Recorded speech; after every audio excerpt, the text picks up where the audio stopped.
Morning here at Camp Macetators, and we are both a little bit more sore than usual after yesterday.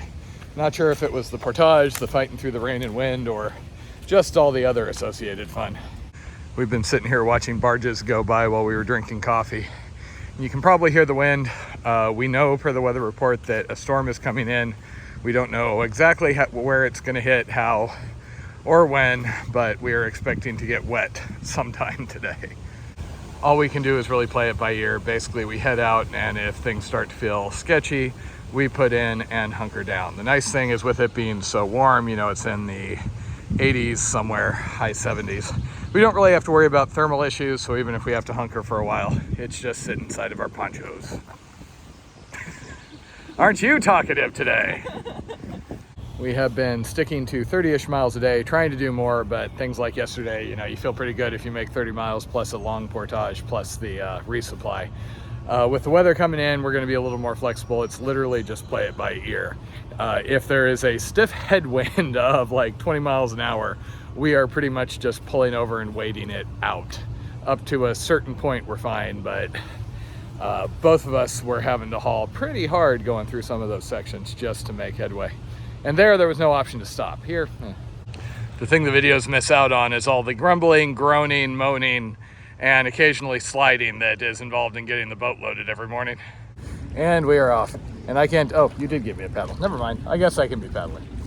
So this ended up working pretty well. We're basically going to be aiming for island camps as much as we can just to avoid riffraff. Once we get into the lower Mississippi, I do have a list of campsites from River Gator, so we will have some options there. But basically the days of paddle camps are behind us. And that was our background noise last night, along with the occasional boat coming by. At least so far, we've still been seeing plenty of these little island camps that seem to avoid any of the property issues. And despite the weather forecast saying things were going to turn around wind-wise, we seem to still be going into a headwind. So we do have barge traffic here. So far, all of the wake issues we've been having are actually more around the jet boats that are flying by. Those are just impressively massive, though. I guess I should turn on the radio.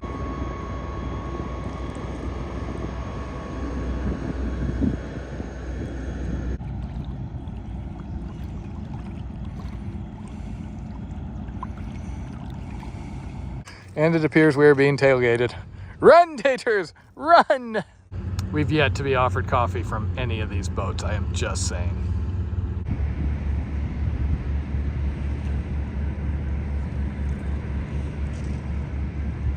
I think that's edible. I just looked back and she was squeezing something brown out of a tube. I'm a little disturbed. This is why people don't like vegetarian sausage, Jen. It looks like it's already come through. Oh. We just passed a bass boat there, and the lady called over and went, "Hey!" And she's like, "What did you have for breakfast?" And I'm like, "Coffee and Danishes. It's happening. It's happening." She offered us shrimp.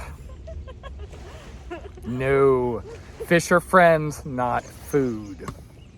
12 o'clock. We've been lucky so far on weather, and now that I say that, I am sure it is going to turn on us. We're just trying to get across this, and then Lock 2 should be a fairly short distance. So far things are still clear, but we did get a special weather statement basically saying that there are a chance for high winds coming in eastern and central Minnesota. It didn't exactly specify how far down, and then said that the weather is going to get much worse later in the day. So we're continuing on and basically sticking close to the shore, ready to bail out if we have to. Jen decided she needed to pee, and she's apparently unleashed another plague of bugs. These ones are harmless though. Oh, these are actually really cool. Look at how they hover in midair. So weather's still holding. We reached lock number 2, and it looks like there might be a wait at this one. And we just got a hold of them, and we're told it's going to be a 30-40 minute wait. We figure that's still better than portaging at the moment.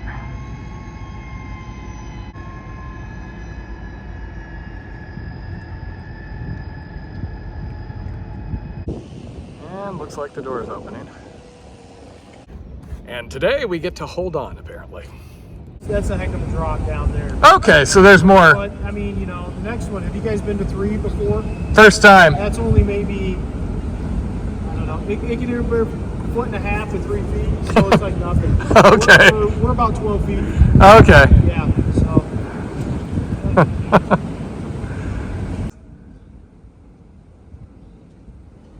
Taters for scale.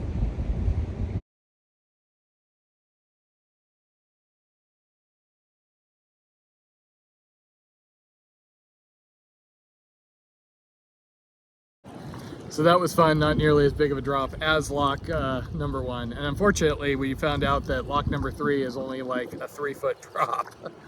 So, and it's the busiest lock on the river. So we potentially have a very, very long wait for not much, but that's a problem for tomorrow.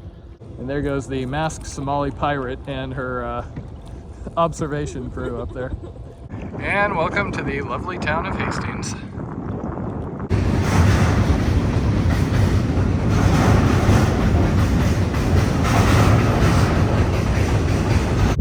Okay, so that is Prescott. So as near as we can tell, those people that just got honked at by the barge, who was worried they were going to paddle in front of them, are over in Wisconsin.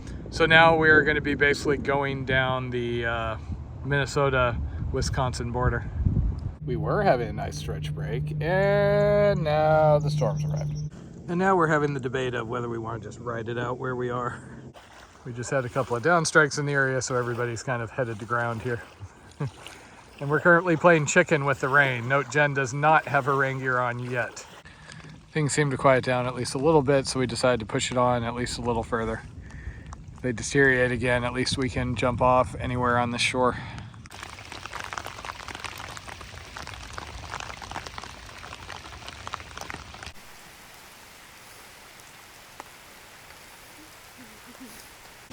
Things have obviously gotten closer, so we decided to pull off again. Just another fun day on the river.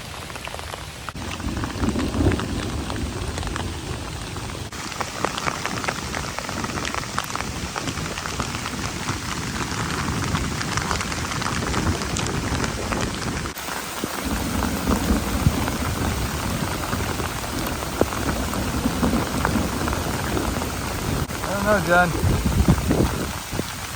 This might be a grab the stuff and set in for the night. So as you can hear, the thunder and lightning's right on top of us, so we're calling it for the day. We made a platform because anything in the bushes isn't great and things are a little sloped. On the plus side, we don't have to worry about the tent flooding out. Now the trick is just getting the tent up. We're really happy that we got as many good hours of paddling in as we did, and that we made it about 24 miles before the promised storm came in.